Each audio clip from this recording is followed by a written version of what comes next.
पर दिन बढ़ल जाई छौ गुना चोली में लौके छौ तोहर जे नमूना के दिन पर दिन बढ़ल जाई छौ गुना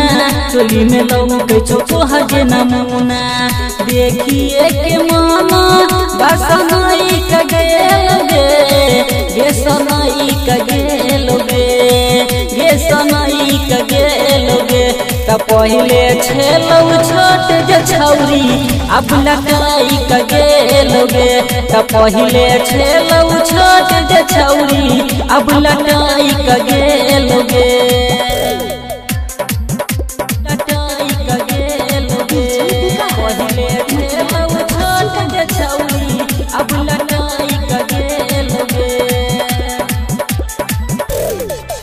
चल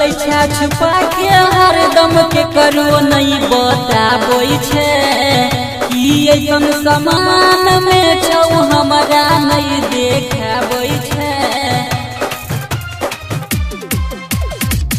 चल छुपा के हरदम के करो नहीं देखाबै छे कि ऐसन समान में छौ हमरा नहीं बताबै छे एक न एक दिन लेबो छौरी सीख गे दद नया अपन जवानी के भीग गे देखिए के मन बायटाई का गेल गे का गेल गे यटाई का गेल गे त पहिले छेलौ छोट जे छौरी अब लटाई का गेल गे त पहिले छेलौ छोट जे छौरी अब लटाई का गेल गे लटाई का गेल गे पहिले छेलौ छोट जे छौरी अब लटाई का गेल गे चढ़ल छौ जवानी कराय के लिए उड़ाबै छे मांगे छियौ छौरी तू तो अंग्रेजी बतियाबै छे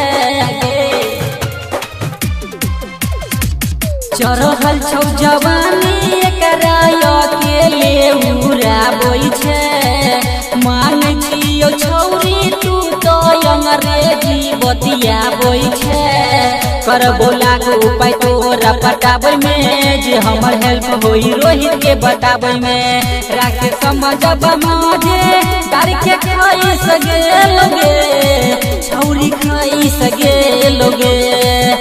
हे खाई सगेल गे त पहिले छेलौ छोट जे छौरी अब लटाई का गेल गे त पहिले छेलौ छोट जे छौरी अब लटाई का गेल गे बुझले।